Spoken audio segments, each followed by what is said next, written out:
नमस्कार, मी प्रदीप पवार ऑनलाईन क्लासेसमध्ये 10वीच्या विद्यार्थ्यांचे स्वागत करतो. 10वीचा सिलेबस सुरू करण्याआधी आपण बेसिक गणिताचे काही कन्सेप्ट बघू. तर पहिला कन्सेप्ट आहे संख्यांचा प्रकार, आणि संख्यांच्या प्रकारामधील पहिला प्रकार आहे नैसर्गिक संख्या. तर नैसर्गिक संख्या कोणत्या? ज्या संख्या आपण मोजण्यासाठी वापरतो त्यांना नैसर्गिक संख्याचे म्हणतात. तर नैसर्गिक संख्यांना मोजसंख्या असे देखील आपण म्हणू शकतो. तर मोजसंख्या कोणत्या आहेत? तर मोजसंख्यांची सुरुवात ही 1 पासून सुरुवात होते आणि ह्या संख्या अनंत आहेत. ठीक आहे. तर नैसर्गिक संख्या यांना इंग्लिशमध्ये आपण नॅचरल नंबर असे म्हणतो आणि एन या अक्षराने ते काय करतो? डिनोट करतो. ठीक आहे. हा पहिला प्रकार झाला. दुसरा प्रकार आहे पूर्ण संख्या. पूर्ण संख्येला आपण इंग्लिशमध्ये होल नंबर्स असे म्हणतो आणि डब्ल्यू या अक्षराने त्याला काय करतो? आपण डिनोट करतो.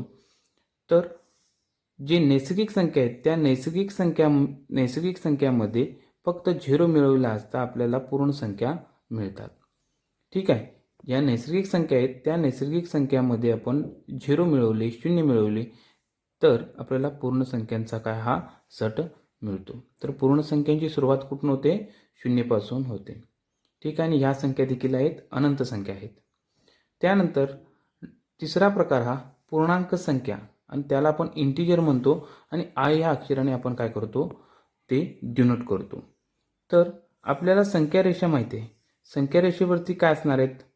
हे 0, 1, 1, 2, 3 आणि 4.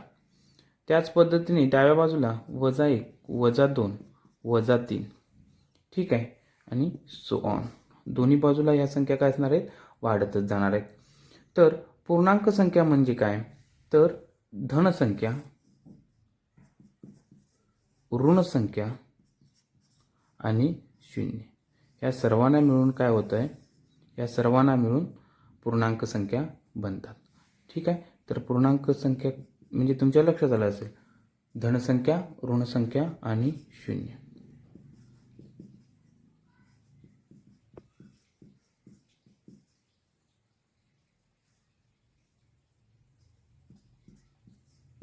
आणि सो ऑन. ठीक आहे. पूर्णांक संख्या पण तुमच्या लक्षात आलेलं आहे. नैसर्गिक संख्या समजल्या, पूर्ण संख्या, पूर्णांक संख्या. नैसर्गिक संख्या म्हणजे काय? मोजसंख्या म्हणजेच नैसर्गिक संख्या. पूर्ण संख्या म्हणजे नैसर्गिक संख्यामध्ये आपण 0 मिळवले तर पूर्ण संख्या मिळतात. आणि पूर्णांक संख्या म्हणजे काय? धनसंख्या, ऋणसंख्या आणि 0 या सर्वांना मिळून आपण काय म्हणू शकतोय? पूर्णांक संख्या. ठीक आहे.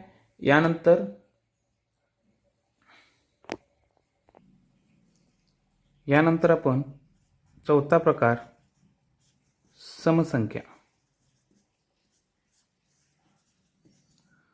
समसंख्या या बऱ्यापैकी सगळ्यांना माहिती आहेत. समसंख्या म्हणजे काय? ज्या संख्येच्या एकक स्थानी म्हणजे काय? समजा 54 ही संख्या आहे. ह्या 54 या संख्येचे एकक स्थान कोणते आले? हे एकक स्थान आले. हे काय आले? दशक स्थान. ठीक आहे. तर ह्या एकक स्थानचा अंक हा कोणता पाहिजे बघा?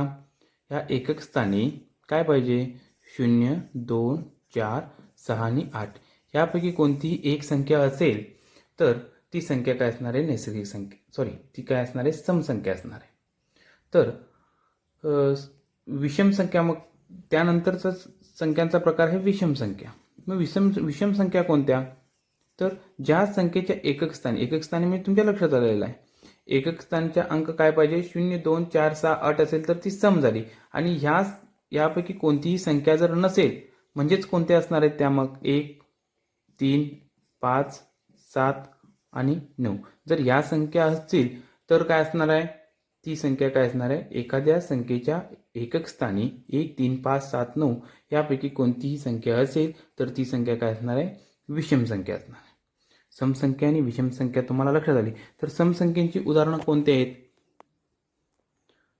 तर 10 म्हणून घेऊ शकताय तुम्ही, 54 म्हणू शकताय, 12 एकक स्थान, इथे एकक स्थान बघू शकताय तुम्ही. त्यानंतर 74 किंवा 76 हे एकक स्थान बघू शकता. ही सगळी एकक स्थानी इथं काय? 0, 2, 4, 6, 8 यापैकी कोणती एक संख्या असेल तर ती काय झाली? समसंख्या. ठीक आहे. तुम्ही असं देखील म्हणू शकता 2ने भाग जाणारी संख्या म्हणजेच समसंख्या आणि 2ने भाग न जाणारी संख्या म्हणजेच विषम संख्या. या विषम संख्या झाल्या. विषम संख्या म्हणजेच काय? ज्या संख्येच्या एकक स्थानी 1, 3, 5, 7, 9 यापैकी कोणती एक संख्या असेल तर ती संख्या विषम संख्या होय. त्यानंतर 6वा प्रकार आहे मूळ संख्या.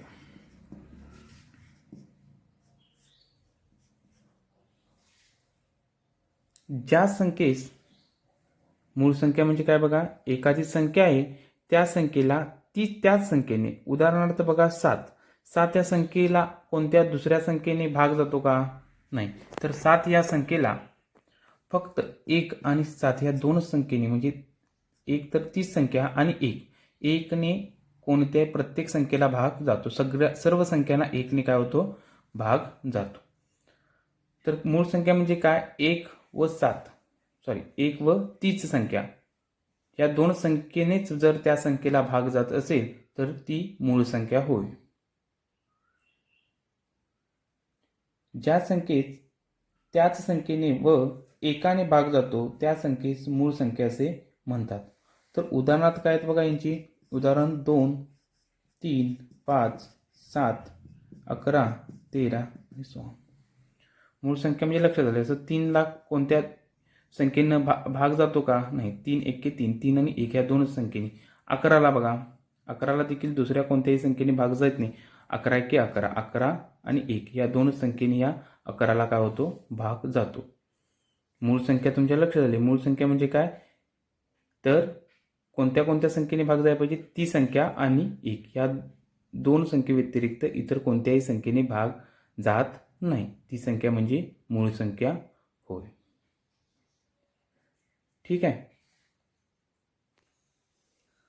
पुढचा प्रकार आहे संयुक्त संख्या. तर संयुक्त संख्या म्हणजे काय बघा, नैसर्गिक संख्येमधून, म्हणजे नैसर्गिक संख्या आपल्या कोणत्या आहेत? 1, 2, 3, 4, 5, 6 आणि 16. तर नैसर्गिक संख्येमधून एक सेपरेट, 1 व मूळ संख्या. मूळ संख्या कोणत्या झाल्या? 2 ही मूळ संख्या आहे, 3 ही मूळ संख्या आहे, 5 ही मूळ संख्या आहे.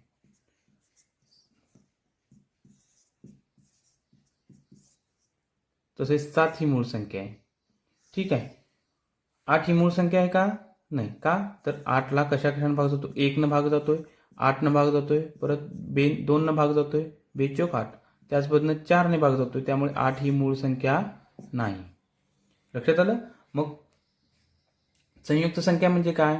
तर 1 व मूळ संख्या यांना सोडून राहिलेल्या सर्व नैसर्गिक संख्या म्हणजे संयुक्त संख्या होय. लक्षात आलं? संयुक्त संख्या म्हणजे काय? 1 व मूळ संख्या. मूळ संख्या तुम्हाला आता माहिती आहेत. यांच्या व्यतिरिक्त ज्या राहिलेल्या संख्या म्हणजे कोणत्या कोणत्या आल्या त्या संयुक्त संख्येमध्ये? 4, 6, 8, 9, 10 आणि अशा पद्धतीने इतर संख्या या संयुक्त संख्येमध्ये येतात. ठीक आहे. संयुक्त संख्येनंतर पुढचा प्रकार आहे सहमूळ संख्या.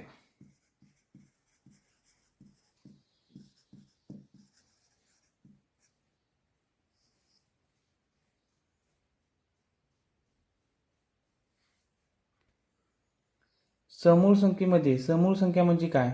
तर अशा दोन संख्या ज्यांच्यामध्ये एक व्यतिरिक्त कोणताही दुसरा अवयव नाही. समजा आता 4 आणि 8 जर तुम्ही घेतला तर यामध्ये कोणते अवयव सामायिक आहेत? 4चे अवयव काय पडतात? दोन्ही 4. 8चे अवयव काय पडतात? 2 चौक 8. तर सामायिक अवयव कोणते आहे? 2 आहे. एक तरी प्रत्येक ठिकाणी सामायिक असतोच. ठीक आहे. 1 आहे. तर काय म्हटलेलं आहे? एका व्यतिरिक्त दुसरा सामायिक अवयव नव्हतो. इथं 2 हा सामायिक अवयव 4 आणि 8 मध्ये आहे. तर ही सहमूळ संख्या 4 आणि 8 या सहमूळ संख्या नाहीत. तर सहमूळ संख्या म्हणजे काय? त्यांच्यामध्ये फक्त एकच कॉमन अवयव पाहिजे. ठीक आहे. आणि तो कोणता असणार आहे? 1.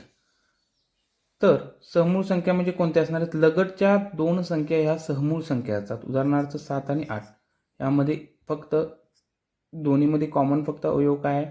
एकच आहे. त्याच पद्धतीनं अजून एखादं उदाहरण घ्या. 11 आणि 13 ह्या लगतच्या संख्या आहेत का? नाही. 11, 12 आणि 13 यामध्ये 12 अजून एक मध्ये आहे.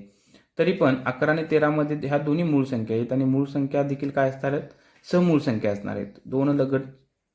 कोणत्याही दोन मूळ संख्या ह्या सहमूळ संख्या असतात. यांच्यामध्ये सामायिक अवयव कोणता आहे का? नाही. एक व्यतिरिक्त कोणताही सामायिक अवयव नाही. त्यानंतर अजून एक उदाहरण घ्या. 11 आणि 25 या दोन संख्येचे जर अवयव बघितले, 11चे अवयव काही पडत नाहीत.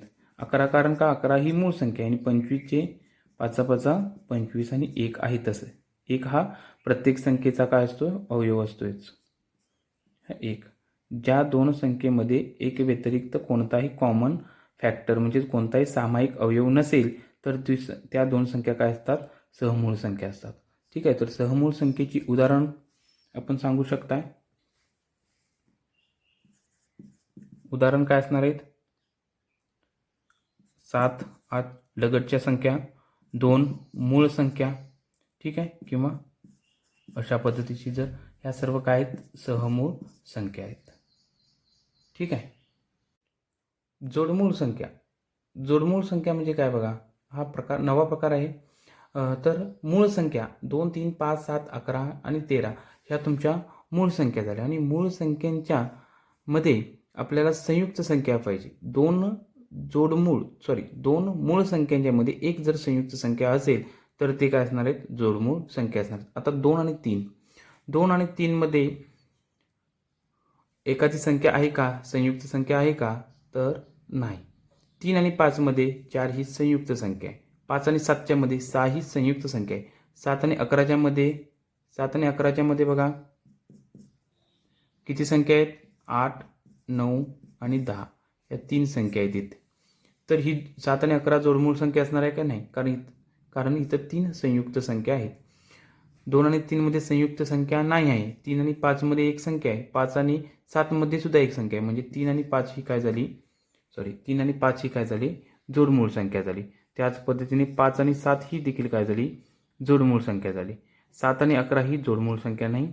तर 11 आणि 13 ही जोडमूळ संख्या आहे कारण यांच्यामध्ये 12 ही संयुक्त संख्या आहे. ठीक आहे. जोडमूळ संख्येची व्याख्या अशी देखील तुम्ही लिहू शकता की दोन मूळ संख्यांच्या मध्ये 2चा डिफरन्स असेल, 2 मूळ संख्यांच्या मध्ये 2चा जर फरक असेल म्हणजे 5 - 3 किती असणार आहे? 2. 7 - 5 किती असणार आहे? 2. 13 - 11 किती असणार आहे? 2. 2 मूळ संख्यांच्या मध्ये जर 2चा फरक असेल तर त्या संख्या या जोडमूळ संख्या असणार आहेत. 10वा प्रकार आहे परिमेय संख्या. परिमेय संख्या म्हणजे ज्या संख्यांचा दशांश विस्तार हा शांत किंवा अखंड आवर्ती असतो. ठीक आहे. शांत म्हणजे काय तुमच्या लक्षात आले असेल. शांत म्हणजे काय? 10/2 तर किती असणार आहे? 5. ठीक आहे. किंवा 11/2 किती असणार आहे? 2×5 = 10. 5.5 हे काय झाले? शांत झाले. म्हणजे याचं रिपिटेशन, पुढील संख्येचं रिपिटेशन होत नाही. शांत नंतर काय आलं? अखंड आवर्ती 3/2 काय असणार आहे? 2 हा पॉईंट आला. राहिले किती? 1 वरून घेतले 0. परत काय असणार आहे? 2×5 = 10. हे देखील काय आहे तुमचं? शांत आलं. शांत म्हणजे हे स्टॉप होतंय, पूर्ण भाग जातोय. ठीक आहे. रिपिटेशन होत नाही. त्यानंतर शांत नंतर दुसरं काय? अखंड आवर्ती. अखंड आवर्तीचं एखादं उदाहरण म्हणाल तर 7/3 3 दोन्ही 6 राहिला 1 वरून घेतली 0 10 झाले. त्यानंतर काय? 3 त्रिक 9 परत काय राहिला? 1 राहिला वरून घेतले 0 परत 3 त्रिके 9 3 त्रिक 9 असं हे काय होतंय? कंटिन्यू 3चा भाग जातो. त्यामुळे आपण हे कसं लिहितो? 2.3 आणि वरती 3चं रिपिटेशन व्हायला होत आहे म्हणताना 3च्या वरती आपण बार लिहितो. ठीक आहे. मग 2.3चा बार. ठीक आहे. म्हणजे 3चं इथं काय व्हायला रिपिटेशन होते. हा काय झाला? हे काय झालं? शांत. आणि हे काय झालं? अखंड आवर्ती दशांश विस्तार. हा तुम्ही 9वीला बघितलेला आहात. ठीक आहे. तर हे परिमेय संख्या म्हणजे काय? ज्या संख्येचा दशांश विस्तार हा शांत किंवा अखंड आवर्ती असतो त्या संख्यांना परिमेय संख्या असे म्हणतात. ठीक आहे. शांत म्हणजे काय? जिथं तुमचा भागाकार काय होणार आहे? पूर्ण भाग जाणार आहे. भागाकार काय होणार आहे? स्टॉप होणार आहे. आणि अखंड आवर्ती म्हणजे काय? तर तिथं काय होणार आहे? रिपिटेशन होणार आहे. ठीक आहे. आणि रिपिटेशन कशाच व्हायला लागले? 3 या संख्येचंच फक्त रिपिटेशन व्हायला. ठीक आहे. अपरिमेय संख्या. अपरिमेय संख्या म्हणजे काय? ज्या संख्या परिमेय नाहीत त्या संख्या म्हणजे त्या अपरिमेय संख्यावर. ही साधी व्याख्या झाली. किंवा अपरिमेय संख्यामध्ये अजून काय आपण म्हणू शकतो? ज्या संख्येचा दशांश विस्तार हा अनंत अनावर्ती काय असतो? अनंत अनावर्ती. उदाहरणार्थ घेतला तर 22/7. 22/7 म्हणजे ही कशाची किंमत आहे? तुमची पायची किंमत आहे. तर अनंत अनावर्ती म्हणजे काय? तुम्ही जर 22/7चा भाग घातला तर काय होतंय? 7 त्रिक 21. 1 राहील. 0 घेतले. 7 1 7. परत 3 आलं. वरून घेतले 0. परत 7 त्रिक 21. 7 चोक 28. 2 राहिले. परत घेतलं 0. किती? 7 दोन्ही 14. परत किती आलं? 6 आलं.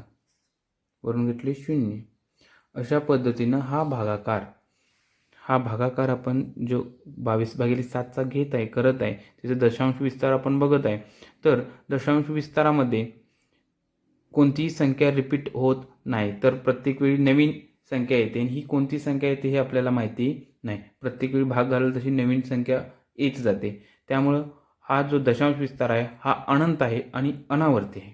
त्यामुळं ही अपरिमेय संख्या आहे.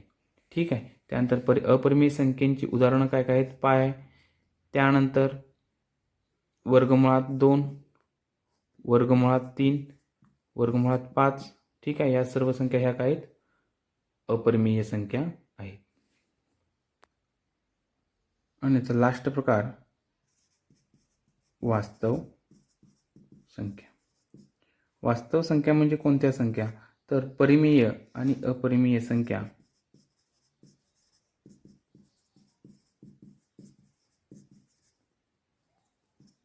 परिमेय आणि अपरिमेय संख्या म्हणजेच काय झाल्या?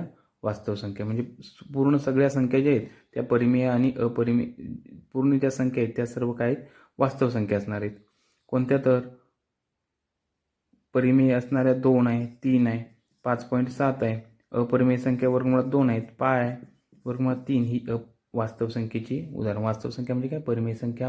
ज्या परिमेय संख्या कोणत्या आहेत त्या सर्व, अपरिमेय संख्या आहेत त्या सर्व, या सर्व संख्यांचा सट म्हणजेच काय? वास्तव संख्या होय.